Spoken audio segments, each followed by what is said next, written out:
Okay, how can you find the area of triangles? So the first thing, a triangle is a polygon with three sides. And how are triangles and parallelograms related? That's important to understand when you want to think about the area. Okay, so right here in the blue we have a right triangle. And you can see if you were to clone that and flip it around, you would have a parallelogram. Okay, here's another triangle.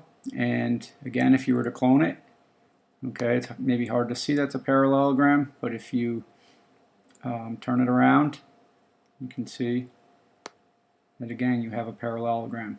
So a triangle is a half of a parallelogram. So let's look at this one here. We have a square. It's a parallelogram. It has two pairs of parallel sides, and all the sides are 8 feet. So it's a square. And we know when we want to find the area of a parallelogram, we're always going to do formula, substitute, solve, label.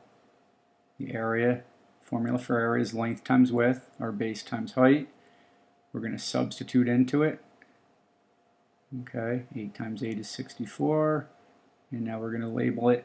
The area of that square is 64 square feet. Okay, so formula, substitute into it, solve, and then label your answer. Okay, so if the area of that square is 64 feet, then what would be the area of the red piece of this right triangle?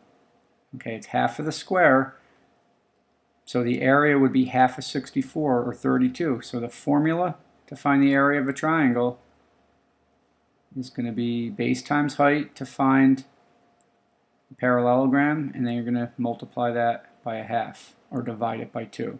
So the area of a triangle is 1/2 times the base times the height. Okay, so let's look at one.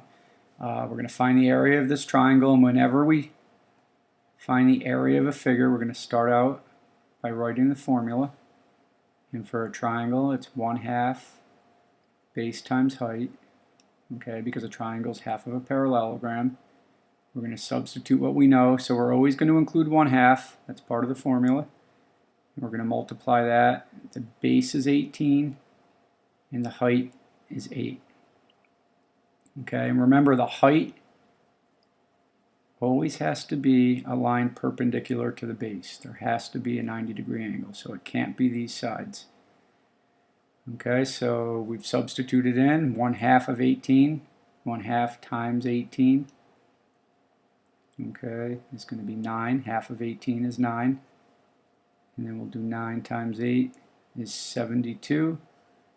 So the area of the triangle is 72 square meters, or 72 meters square. Okay, let's look at one more. Sometimes you're going to have a problem, and you're going to be given the area, and you're going to have to find the height or the base. So again, we're always going to start with the formula. Area equals 1/2 times the base times the height. Now we're going to substitute what we know. We know the area of this triangle is 132.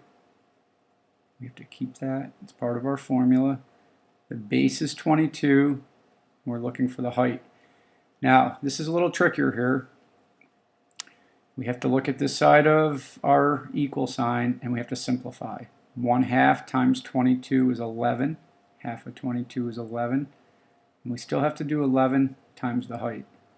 But now we're left with 132 is equal to 11h. Okay, so we found 1/2 of 22 is 11. Now we have 132 equals 11h, and now we can solve for the variable. We're going to divide both sides by 11. 132 divided by 11 is 12. So the height of this triangle is 12 inches. Okay, and it's not squared because we're only talking about the height. It's the distance from the base to the top of the triangle. So a triangle is half of a parallelogram. So to find the area of a triangle, it's formula. The formula is 1/2 base times height, and we're always going to do formula, substitute, solve, and label.